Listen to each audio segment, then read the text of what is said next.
everyone. Welcome to today's webinar, How to Ensure M&A Integration Success. This webinar is basically a continuation of our turnaround and restructure practice webinar we had a few weeks ago. So I want you to think about either you're just gone through a turnaround and restructure and you're ready for growth through a merger and acquisition transaction, or you're in growth mode and you're looking to grow through acquisition or a merger. So this webinar will focus really on those integration successes, and a lot of this is going to be fundamentals, common sense, but I hope you'll have some aha moments as well, as all of this sounds very logical.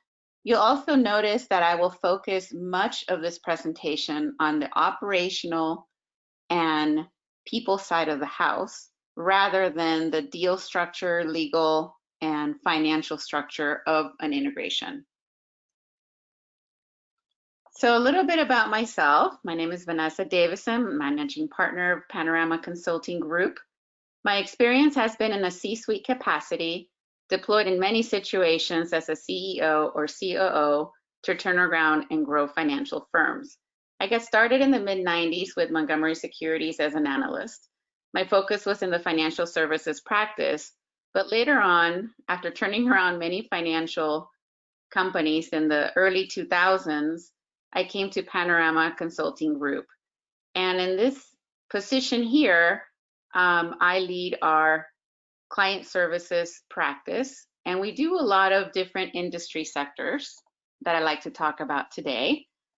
We focus on manufacturing, technology, professional services, healthcare, retail, energy, ag, food and beverage, and nonprofit. Our M&A integration practice typically works with organizations that are 25 million to 100 million in revenue, while our business transformation services is more focused on 100 million to $5 billion. So we partner up with a lot of private equity firms in order to help portfolio companies integrate and get the ROI out of their liquidity event. So as you can see, our service offerings expand from our merger and acquisition integration practice, turnaround analysis, financial and operational restructuring, and we go all the way to OCM, BPM, software selection implementation, and what's really hot right now is our expert witness practice. So interestingly enough, too, we're focusing a lot on fintech, technology, and technology-enabled companies. So you might think, well, what experience does Panorama have across the different industry verticals? As you can see here very quickly, we've been in business transformation in space for about 15 years. We have a breadth of experience in working in a bunch of different industries. One thing that we do best is what I tell people is jumping into chaos and making sense of the current state and quickly move to the situation in order. So as you can see, many of our clients actually have experienced M&A events in many shapes and sizes, and many of those clients are very diverse with their own unique value proposition and also unique culture. You will learn that when you blend two separate cultures and values, that can lead to disaster very quickly. So I will be talking a lot about melding cultures today as part of our integration success best practices. So I'd like to start by introducing a quote that actually I read many, many years ago, from the Harvard Business Review. And they said 70 to 90% of acquisitions are abysmal failures. I kid you not, they use the word abysmal, which is kind of scary if you think about it, that 70 to 90% of the acquisitions fail. So our practice is very unique in that we get our clients ready for a merger and acquisition event by starting our framework pre-merger and taking through post-merger in order to maximize transaction value through the creation of integration activities and strategic objectives. So, and while we're doing this, we're optimizing all kinds of revenue and cost synergies. The process of post-merger integration that we refer to as PMI, you'll see a lot of the industry. If you Google PMI, you'll get post-merger integration. At Panorama, PMI to us is pre and post-merger integration, because all this planning has to start pre-merger, and you'll see the theme of this presentation is about early planning. So typically, I like to work with organizations completely upstream in the process when setting forth the strategy of growing through acquisitions, because that is when you start to analyze what you are good at and what you need to improve. It could be market expansion into another service offering or vertical, or more, like I say, internal perspective and have the best in class marketing team, for example. Furthermore, this is not the old school model where a PE drops a managing director and a CEO and expects them to hit that 90-day mark. That is very unrealistic, and hence that 70 to 90% failure rate. The traditional model also adds unnecessary costs with little results, in my opinion. The most successful model I have done is a team-based approach that includes us and the two respective companies. I call it the SEAL Team 5 drops into the PMI office and drive integration with both entities fully involved. And that's the theme of this, is that both entities have to be fully involved in the PMI deployment, formation, strategy, and implementation. So what are typical client concerns during a merger and acquisition? You'll see 6 items here. Very, very common. People are always concerned about what is the most effective operating structure. How can they minimize cost synergies? What can be done to maintain trajectory, momentum in each business while going through that integration? How do they meld the culture of each entity to avoid disruption? What interim processes can be established to enable cross-selling all your products on day one? And how do we know if we're achieving integration best practice? So these are all the common concerns I have heard over the years of doing this from various clients. So the operating structure, honestly, it's about culture and maximizing cost synergies while retaining your customer value. Currently, I'm actually suggesting to these two companies to perhaps date before they get married, in the sense that maybe they form a joint venture first to see how the teams integrate and work out their kinks. Besides the legal aspects of deciding on operating structure, this is to think more about operations, business process, and map out how that works today and how we integrate those core processes quickly. You know, some companies can spend months process mapping, but we look at this as very pragmatic at a high level to begin with. And then honestly, your functional team leaders can actually work out the details during the integration of the businesses. Sometimes I tell clients, hey, why don't you guys operate separately until all systems are a go? You know, which is why establishing a PMI with multiple SMEs is also very efficient. Culture is the most important piece. I always like to think about Whole Foods and Amazon, the Amazon acquisition of Whole Foods as better stated. I think that they did a fantastic job in incorporating Whole Foods, but they hit many roadblocks. Guess why? It was due to the distinct cultures of the two organizations that actually led to a delayed full integration of the acquisition. So this should be one of the top 5 factors to consider when looking at an acquisition partner. And I'll spend a lot of time about how do you identify an acquisition partner and how you go about planning for an integration. I've had situations in cases that the company has identified the acquisition partners, but the cultures were completely different and the teams could not even work together. So we actually had to pull the plug and look for another partner that had the shared values that the other company had. When you set your strategy and you have your acquisition target, you should set a series of KPIs or milestones that align with the overall merger strategy. So that's how you know if you're achieving that integration best practice, right? So when you do formulate, it's like a project. It's like formulating a project plan and putting together a project management team, a pre and post merger integration team is just like managing a project.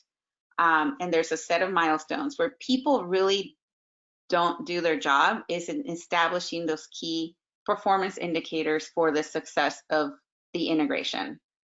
So that's many years of leveraging basically our business transformation practice.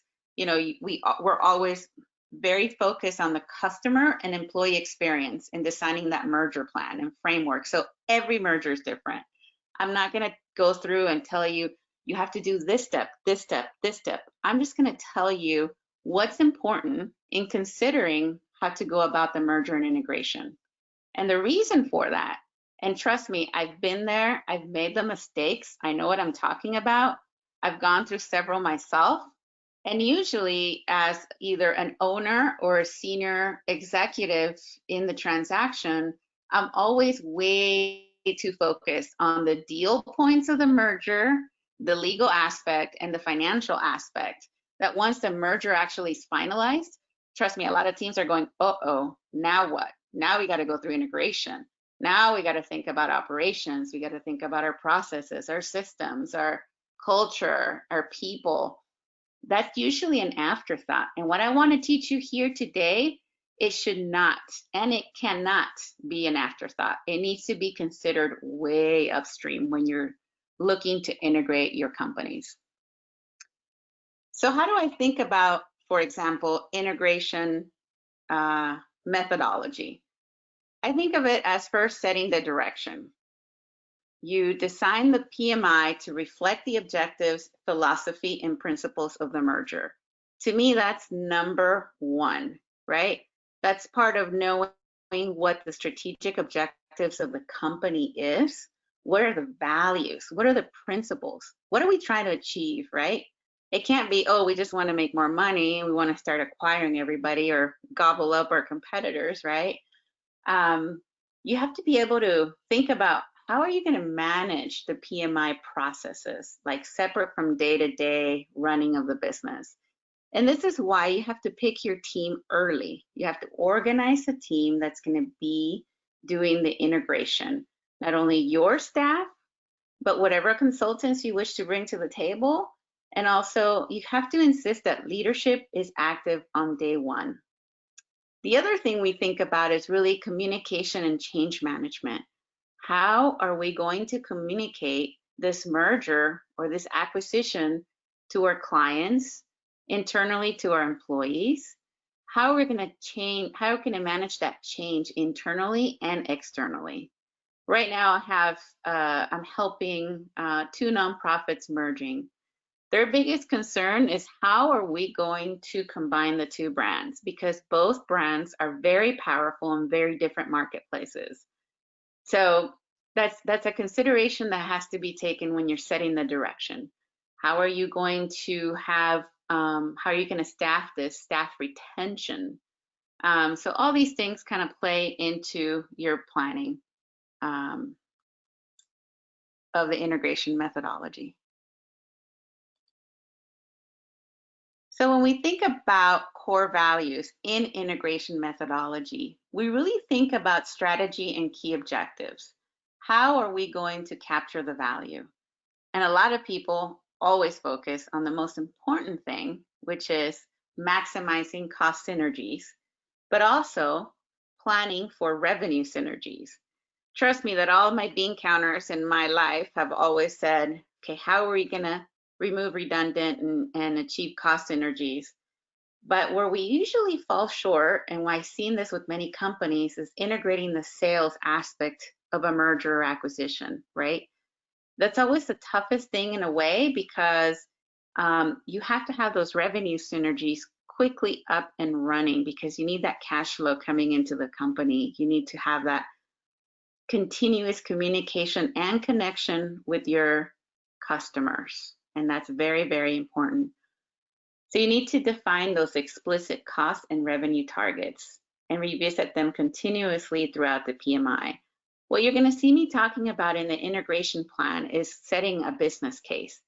So what my accountants usually do is build a pro forma on what we expect the merger acquisition will look like from a financial perspective. And that truly becomes our business case that will be tested throughout the 90 days to make sure we are setting up the company for that success.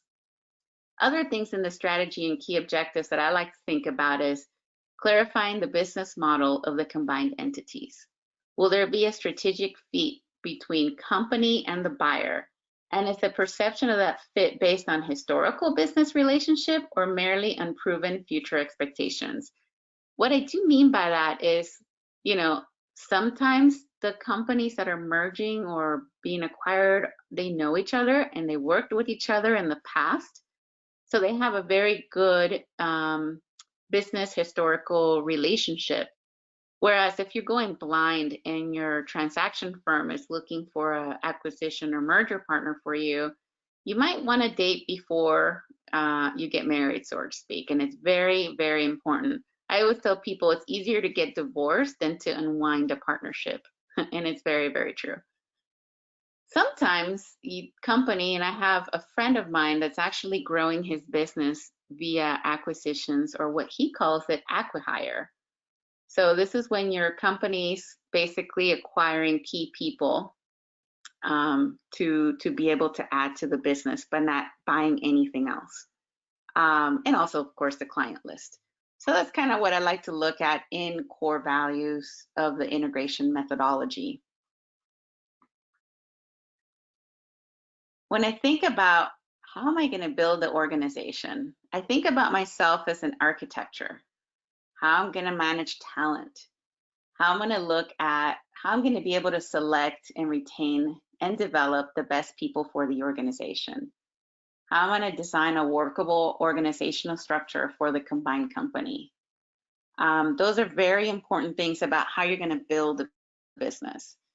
I worked with a big company that actually, their whole plan was growing through acquisitions. And one of the things that we did was we were buying small little retail outfits to grow through that acquisition. We actually ended up acquiring 70 little entities. And so in order to do that, we actually had to get our house in order first. And I will actually go through that, how the company that's getting ready to acquire others or getting ready to merge needs to be ready, right? Some of the things I think about and I do first. And then I know sometimes it can be very academic and people always say, Vanessa, come on, that's like what you learn in your MBA. Well, it might be, but it actually works. What do I do first is I conduct a SWOT analysis of both companies or the company that's getting ready to acquire or merge with another one.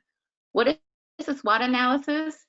Is this analysis that analyzes your strengths, your weakness, your opportunities, and your threats. It's very, very important I know what that is, because your acquisition or merger strategy is going to be able to say, okay, we have an opportunity in this marketplace. Let's go find a company that actually has a good footing in that marketplace. And all of a sudden, that opportunity became a strength. What about looking at your weaknesses? What don't you do well? Well, some of those things can actually be acquired or merged with another company, so it can become a strength. And also look at your strength, right? What are you really good at? What do you want to conserve? What do you want to be able to expand? So understanding your current state, current organizational structure, your current compensation, create a skills matrix. Look at your management team and your leadership roles. You have to get clear early about all the executive roles. So it's funny. A lot of deals actually blow up because the two merging companies, the CEOs, they don't want to give up their CEO title. I know it seems petty, but it actually happens quite a bit. So getting those leadership roles straightened out early on is very, very, very important. And identify what those gaps are and ask a lot of questions of each other. Sometimes people are shy to ask the hard questions of each of the responding companies, but you have to do that. And that's all about building the organization. What are going to be your building blocks? For me, this is the funnest part of an integration, is being able to do what I call the org design from a people, process, and technology standpoint. So we would think about merger and acquisition integration, the key areas that we really like to just very, very important and what we focus on, right? One thing is setting up a PMI management office, right? You staff it with your key leaders in each company and each key functional area. So you ideally want to have somebody from sales, marketing, accounting, operations from each company, and your PMI integrator consultant leads as well to be able to drive that execution. We look at the strategic blueprint and integration roadmap. So we start this up very, very early, and you'll hear me talk about what different 5 phases are. This is in the due diligence phase, right? What is it? We start thinking about what that strategic blueprint is going to look like. We don't develop it in the due diligence phase, but we do start to think about it, and we start to think about the risks of an integration, how the integration is going to look like. Another thing we do is a cultural assessment. This is more on the change management side, how the culture of the two companies measure up. And this is also done in the due diligence assessment phase in my methodology, because like I said, you have to know what the culture of the two companies are even before you think about merging or acquiring each other. So we look, when we put together the cross-functional interim plan, we put it together for the first 90 days or 100 days, however you like to kind of clock it. Some people do 90, some people do 100. We start to do the desired state planning and execution, basically in the transition planning phase. We start to see how our desired state is going to look like of the organization. So obviously during the due diligence, we know what each organization looks from a current state standpoint, but then we start to think about the integration of those two current states to build that desired state, right? We looked at systems planning and integration. There's always so much redundancy in systems. I mean, I walked into one company that had over 100 different, systems, and they probably used about 20 of them. So there's a lot of actually cost synergies you can actually pick up just from pure systems alone. So we do make sure we perform an IT due diligence during the due diligence phase. And the business process assessment and optimization, that's during that current state high level mapping that we do. The customer experience value chain mapping is very, very important, because we need to understand what your customer value is and what the customer journey is throughout your organization and how each functional area supports that customer journey. So that is also done upfront. One organization may do that better than another, and so adopting one process over the other sometimes makes a lot of sense, and there's a lot of fighting going on when that happens. So that's also a key point that we look at. And the other one I talked about briefly was the revenue acceleration and sales effectiveness.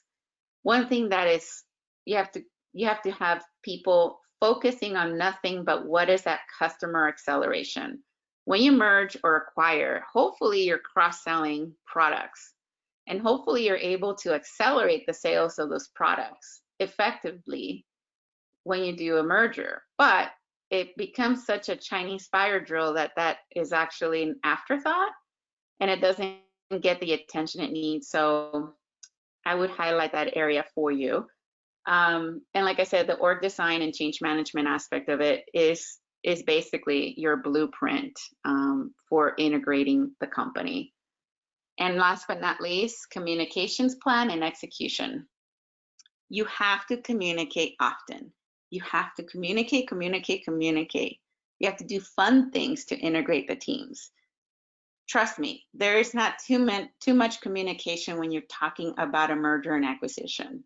So don't be shy about telling your staff what's going on, because the more transparency you have, the more town hall meetings you have, the easier this is going to be, because everybody's worried. Oh my God, are they going to cut my job? What's going to happen? I'm not going to be director of this division anymore because there's another director coming in that's going to replace me. In the absence of information, people think the worst. So keep that in mind. And your senior leadership needs to drive that communication as well. Here are the 5 phases of pre and post merger framework. As I was talking before, the due diligence and assessment phase for me is the most important, but there's 5: due diligence and assessment, transition planning, which is pre-closing, integration plan, which is post-close during those first 90 days that I talked about, that implementation side of the house, and optimization. So the problems in M&A often cause deals to fail or result in the inability to extract true value because of the failure to implement the integration quickly. With this in mind, like I said, post-merger integration planning should begin at the early stages of the deal, which is why we talk about pre-merger integration planning. Maximizing the deal value begins in the earliest stages during the due diligence and planning phase. It does not begin after you close a transaction. It begins before. Since smooth post-merger integration impacts the potential value of that M&A, companies need to get a head start in putting together their due diligence and assessment and merger strategy early. Do not start post-merger planning, because guess what? You'll end up part of that 70 to 90% failure. Now, the due diligence and assessment, what do? We're going to go deep in this, but generally speaking, it's getting prepared for that acquisition or merger, but also to be clear on what benefits an acquisition can bring. Your current state. Don't go shopping or putting yourself on the market without incorporating this plan and knowing what your current state looks like. If you don't do this, you will be in a weaker position when negotiating a transaction. This can help the organization in improving its current position and strategy and understand the business drivers and possible synergies better. These items that normally need to be prepared as part of your DD and planning phase. By the way, DD is due diligence, so I'm sorry if I do a little bit of abbreviating.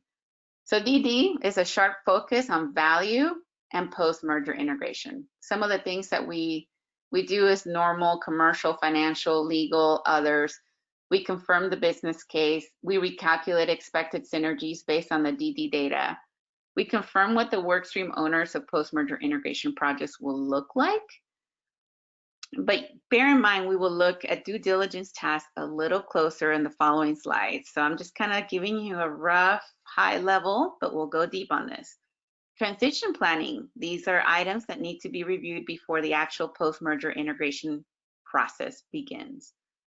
Confirm business case and synergies, allocate and sign off synergy responsibility to workstream owners, confirm workstream owners and allocated teams, specify post-merger integration plans. Those are the simple things about transition planning.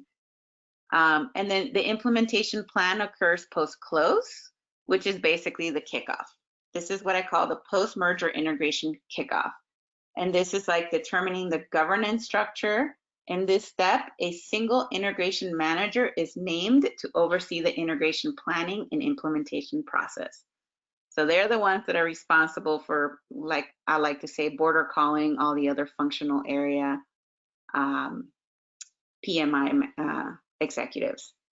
So the integration manager position is usually filled with the resource who will set a brisk cadence and operate with urgency, expedite the transition by pushing for decisions and actions, closely track and report progress against goals, mobilize teams to develop and pursue their charters, create key milestones and timelines, manage cross-dependencies between work streams, set meeting schedules and facilitate reviews, and communicate effectively with all levels of the hierarchy. So when you're picking your integration manager, believe it or not, it can't be from either company, because there's a lot of politics involved if one manager from one company is leading the other company, right? There's hurt feelings, there's all kinds of baggage that goes around with that. So either hire somebody to handle that or hire a consultant, but don't have it be somebody from either of the companies, because it'll be very political and it'll be very hard to get everybody on the same boat. So looking at the phased approach a little closer from the 5 phases of the methodology, the first phase, like I said, is assessing the readiness of the organization to undergo an acquisition from a people, process, and technology perspective. You will notice that in my little highlighted task list here, I put very little on financial, legal, compliance, HR, and just really, really focusing on the core operations of the business units. Um, Although we do a lot of that when it comes to the deal planning and so forth, most of the time Panorama actually partners up with a transaction firm, a private equity firm, and they handle a lot of the finance, the legal, and so forth. So we're basically, I would say, a very good addition to that team, because usually transaction firms do not focus on the operation side of the house, and they usually hire PMI companies to do that. Now, if you look at the internal capability analysis, you look at the pre-merger readiness. I talked about SWOT and KPIs and comparing against industry best practices. For example, if you are a shoe manufacturer, you're going to want to find out what are the industry best practices for shoe manufacturing, right? What does it cost them to produce a shoe, right? How fast can they produce a shoe? How much do they sell it? What are their margins?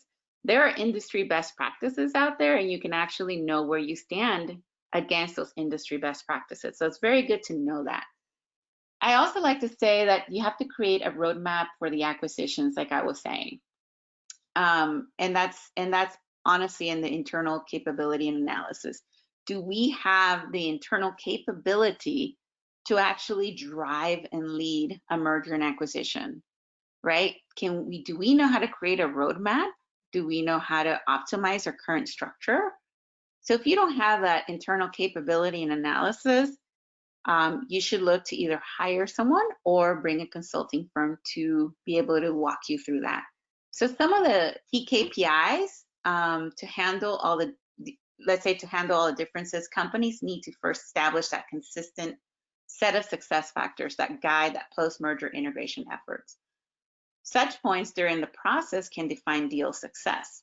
What are some of those common success factors that mark the M&A deals? These include ensuring stability. Do we have stability in the organization? Maintaining customer focus, securing and increasing value, integrating cultures, emphasizing employee communication, well-being, retention, profitability, aligning strategy, processes, and anything that's a mission critical success, right? All those kinds of things, you have to start thinking about it. You don't have to define them, but you have to start to think about it. And then during the due diligence phase is a dual due diligence phase. You're doing due diligence on yourself, and you're going to do due diligence on the target company that you're looking to merge with or acquire. And that's about evaluating the organization's existing business process capabilities and proficiencies. So it's very, very important that when you assess the target's true operational state, that you know where you are operationally, right? So you can do due diligence on another company, but if you don't really know where you're at, that due diligence assessment phase is going to be useless, because you need to know where you're at. You need to evaluate yourself, which is in the internal capability analysis. And then when you go to do the due diligence, you do the due diligence on the target's business, correct? So then you're able to meld the two businesses from an operational, people, strategy perspective, marketplace, product, and so forth. And you're going to be able to know what you integrate, what you don't. It's kind of like what you keep, what you don't. So the successful blending of two companies and the ensuing integration of its teams and departments requires both foresight and detailed follow-through. Managing a successful business integration can be one of the most complex and challenging processes. So stay focused on the strategic objectives of the deal, synergies, value drivers, and the integration plan as a whole, okay? So when you're talking about that operational alignment and planning, that is where the rubber meets the road, right? You're trying to establish and mobilize integration teams, define the value drivers which to measure success during the integration, not just the PMI success, but also the performance of the organization. Looking at the strategy and vision congruence, design detailed integration plan, functional integrational assessment, you have change readiness assessment, stakeholder engagement, business process gap analysis, and system gap analysis. Once you have all those things, right, then you start to think, how am I going to put this house together? How am I going to build a foundation, pour the concrete, right? Put the roof. What kinds of shingles am I going to have? What kinds of windows am I going to put? That's part of that operational alignment and planning phase, is building, designing, architecting your future state. So when you get to post closing and you're implementing that 100-day integration plan, then you're starting to not just finishing up the planning detail aspect of it, but you're starting the execution as well. So you're initiating communication strategy, creating new organizational structure, you're deploying the new processes, initiating training. A lot of people don't think that people need to be trained, but trust me, they do. And you will have to do that at some point. So it's good to do it here, hit the ground running, ensure that operational alignment, get the team excited, right? Get all the teams excited, get your PMI team excited, get the other company excited, get everybody excited, have a kickoff party, make sure everybody's basically thinking about the one vision, the one company. We are in this together, and only then can you actually implement swiftly through this phase. And then, of course, you're still planning. That's why I say planning and execute all those medium to long-term initiatives. You are going to be planning and replanning because you're testing and retesting your business case. You're going to be tweaking. What I hope that at the end of 100 days, you're actually operating effectively, maybe not efficiently, but effectively, right? So post the 100 days is when you really start to optimize those existing capabilities and identify those ongoing synergies, because some synergies, hopefully most of them will be flushed out at the beginning, but some synergies will actually become apparent post integration. So keep an eye for that. Integrate all the functional teams, determine all the system integration strategy, define all the standard high-level core processes, and then focus on that post-implementation support and review. So as you can see, this is just, I would say, maybe 2% of all the tasks that you have to do in a integration.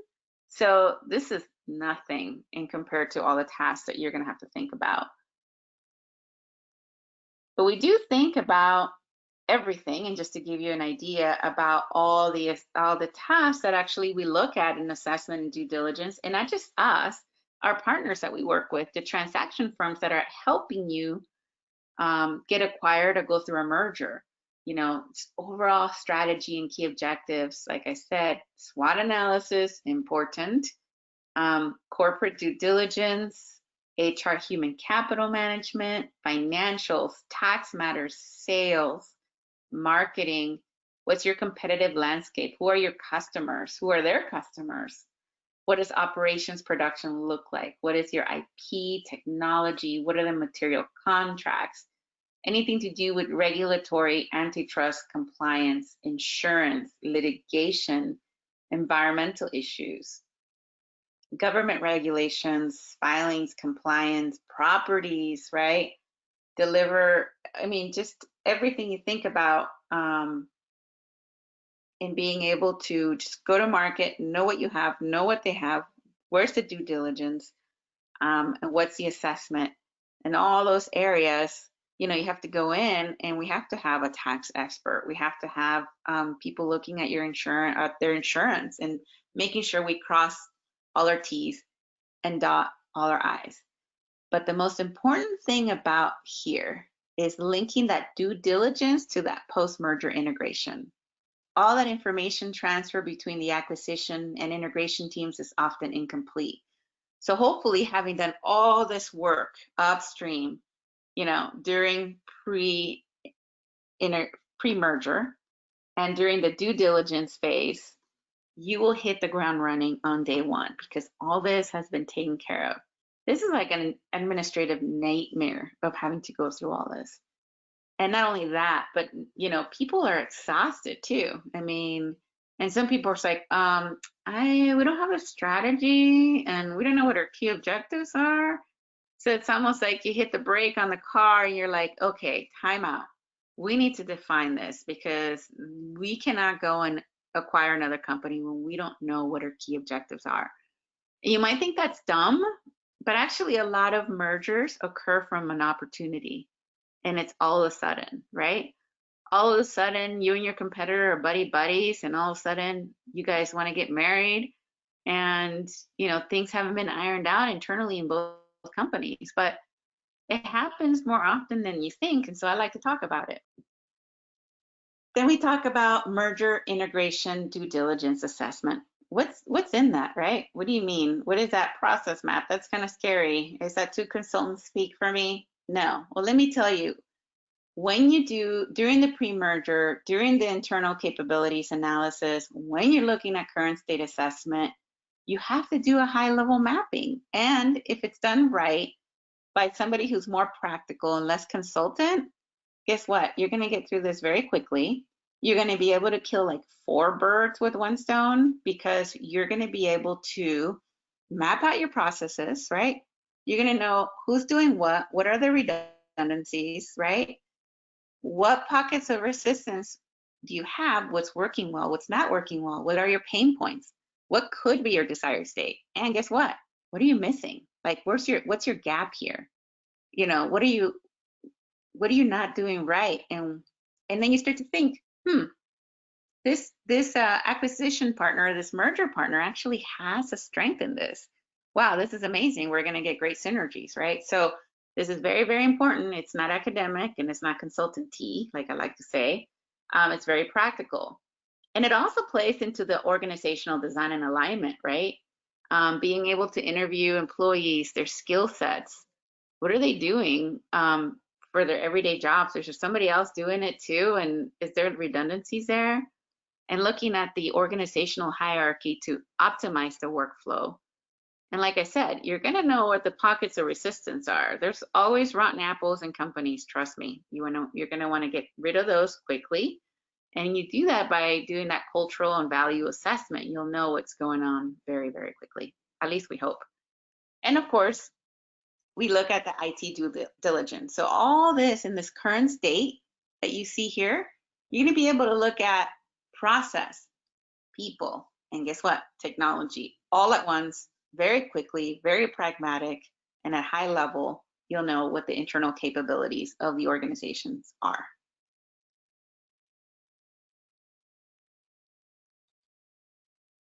So what does this PMI office look like?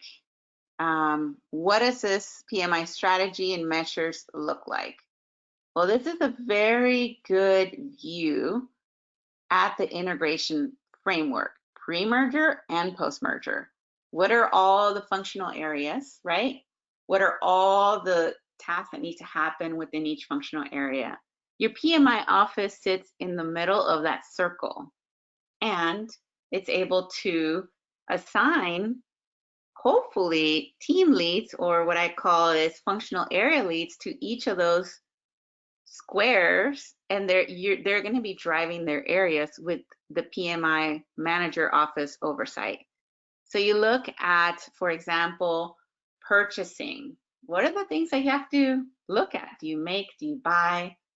Supplier choice prioritization, competitive sourcing, delivery condition. You look at production. What's your production strategy? Site choice, production layout.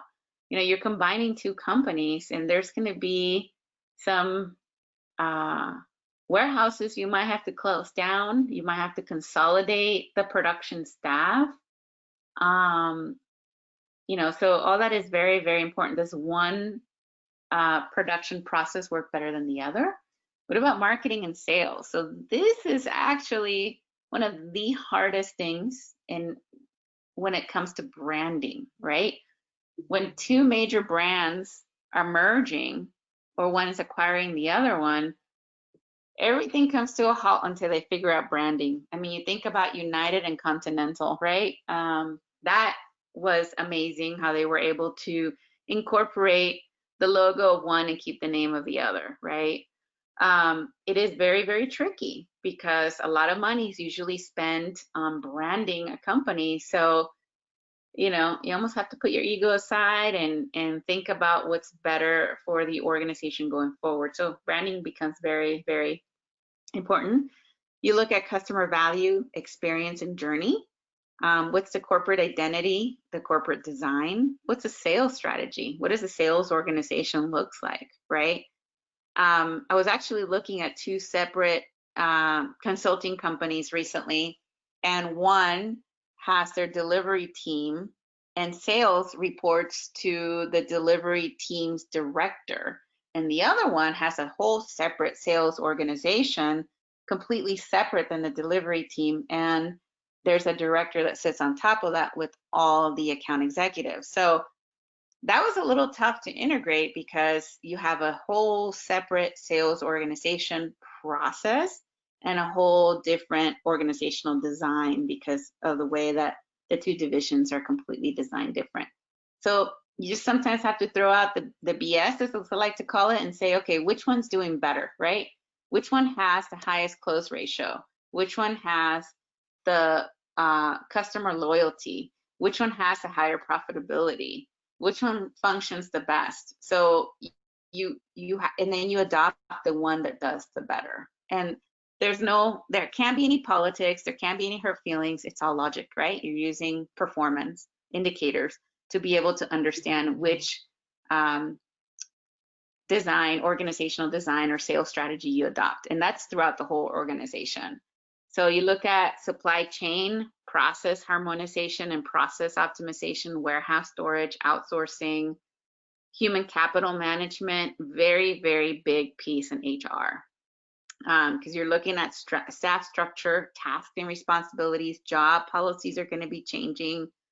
I always like to throw the cultural integration under HR just because I want my HR to be involved in putting that together and leading it. And then once we're done with the integration of the two companies, the HR needs to maintain kind of that culture within the organization. So I like to put it there for that reason. And then of course, finance and legal, their heads down throughout the whole time, just looking at payroll. How are we gonna make payroll, financial performance, pro formas, cash analysis, transferring bank accounts, you know, all the asset management. How are we gonna, you know, sell assets that we no longer need? How are we gonna get rid of office space, warehouse space that we no longer need? Making sure they're in compliance legally, file all the required paperwork and so forth. So finance and legal are always heads down. They need to be very involved in what everything else is going on. Because for example, right, let's say we're gonna be getting rid of a warehouse facility, right? Legal has to be able to look at all the contracts to make sure that we can get rid of that facility, right? And if we can't, they need to find a way to negotiate with the landlord so that we can shed that facility. So it's very important that every single department's talking to each other, and that's why you have a head PMI office. You know, and some of the things in HR, like I said, it's a very, very big piece because your integration checklist covers compensation, retention, deferred compensation, severance, health insurance, COBRA. If you're going to lay people off, right? What is going to be their severance packages? Do you have any? Do you have to give severance packages? So you might be reworking salary grades, pay adjustments, salary structures. How are you going to retain key personnel, right? You have to identify who stays and who goes, and you're going to have to identify who are the key players here. And let me tell you, sometimes it's not a, I would say, popularity contest. It's about, you know, who's doing the best job and who supports the company's mission and culture as well. So it's looking at all that. Health, I would say benefits is very, very tough to be able to make sure you're ready to go with payroll and medical benefits, and your 401k. I mean, just all that is quite a bit of work. So I'm only showing you very high level. I can tell you that my checklist for HR is literally 15 pages long, and it's also by phase in the integration phases of it. So it might be day one, okay, day one HR, you need to do this, this, this, this. Day two, you need to do this, this, this, this. Day three, you need to do this, this, this, right? And every day, your PMI manager is making sure everybody from HR to finance to BPM to purchasing, productions, getting their daily task list executed. And that is very, very important that you hold people accountable for getting their stuff done, right? You're going to hit roadblocks. You are going to hit roadblocks. So there's going to be places where you have to pause to resolve an issue, and that can take time. It's not as I would say task oriented as I make it sound. Sometimes the task becomes a pause and has to go through a strategy with the executives, and the executives have to then decide on the strategy, and then it comes back to a task. So sometimes it takes time to flesh it all out, but this is so you get an idea of what you're looking at. The other thing I wanted to point out is how is technology involved in all of this? A lot of the mergers we're seeing right now are actually technology companies. And then some of the other mergers we're seeing is a lot of manufacturing companies. So there's a lot of systems, there's a lot of disparate systems, there's a lot of systems that are not being used, but yet they're charging the companies maintenance fees. So it's being able to document that current state IT roadmap, looking at those core business systems, the standalone systems, look at what the strategy is, what is it that we're going to need from an IT perspective to support these two entities, right? It's very, very important. And last but not least, that data and information integration is very, very important. For me, when I'm running a company, I need to have a dashboard that tells me where the company is on a daily basis so that I know where pockets of trouble may be in any given functional area. So having the right data flow through the systems to the executives who are in charge of driving this company and all the other constituents that rely on data, we need to make sure what that data and information strategy is going to be and how we're going to be able to migrate that data over. So in the technology, data and information strategy, it's very important and can only be done effectively once you've identified the processes associated with how you're going to operate the business, because then you're going to use technology to enable an efficient business architecture. And then you're going to be able to see who's responsible and accountable for that data flow, right? So that this has to be done after. And I would say I usually do it a high level at the due diligence phase to know kind of what my costs are and get a sense of what systems I have to start to think what I can retire to then be able to have the cost synergies that I need to have. So what are some of the tasks that define a post-merger during the planning and implementation phase? Like I said, we're looking at operational, organizational, and systems. So this is like I said, you establish and mobilize your integration teams and put the best people, please. Do not put the people that have nothing to do, because they don't understand the core businesses and they don't understand how holistically the organization operates. So keep ensuring the strategy and vision congruence. Make sure everybody understands what strategy and vision looks like. Design those detailed integration plans and compile the integration toolkit. Conduct those functional integration assessments, conduct change readiness assessments, conduct business process gap analysis, conduct systems gap analysis, define the target organizational model, establish organizational design principles, ensure operational alignment, optimize existing capabilities. Well, you get the picture, right? This is like all systems go, every areas go. You're looking at this operational, organizational, and from a system standpoint. Your goal is to operate with low risk. And by the way, you're going to have risk mitigation strategies. You're going to have to make sure that you have governance, and you can hold people accountable, that you can function holistically. But when you're doing the integration, it's by department. Your PMI office makes sure that you have a holistic approach at the integration aspect of it.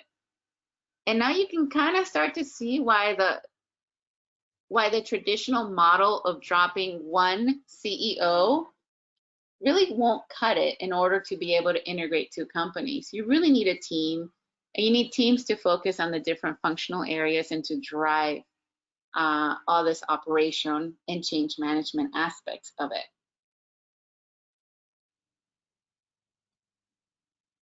Finally, we look at high level what a merger and acquisition integration timeline looks at it from a post-close perspective. After close, you have your 30-day mark. You're looking at your first record to report cycle. You're sending your post-onboard employee survey because you want to know how they feel about all this. You may want to send a post-close customer survey, complete training, begin weekly sales transition calls. The first 30 days are going to be rough from a people perspective, but hopefully you can get your first, payroll done seamlessly, your invoicing done, your customers know about the merger, all things are functioning, you're getting the kinks out, and then you jump into your 60-day milestone mark. So this is the second record to report cycle. Once again, you're doing some of the same things you did on the first 30 days. You're checking your business case over and over. Silly things I like to point out, permanent signage in place if you want to do that. But it's very interesting how some of these things come up at different various levels of the milestones. And then you have your 100-day cycle, right? Same thing. You're reviewing and verifying the business case. Hopefully your complete data migration and retiring systems should also be in place. And then of course you can see at the end, after the first 100 days of integration, you have your ongoing compliance and governance. So don't think that after your first 90 days, you're kind of done with this integration, because the ongoing compliance, governance, management is really optimizing your synergies together, and you're starting to really operate as one, and producing financial statements, your domain names, your license renewal, annual reporting, tax returns, capital contributions and dividends, and so forth. So I hope that I was able to give you just a little glance of what a pre and post merger integration framework looks like, the work it's involved, how to do it in phases, what to really pay attention to, what are the important factors. And I hope that you were able to get some nuggets out of this and, have some aha moments. But, a lot of it sometimes, unfortunately, is political. And so that can become a problem.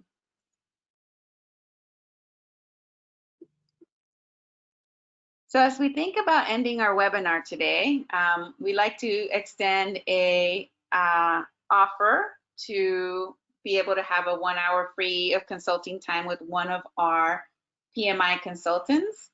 It could be anything too, and you can also email me directly as well. From the last webinar, I got some great questions.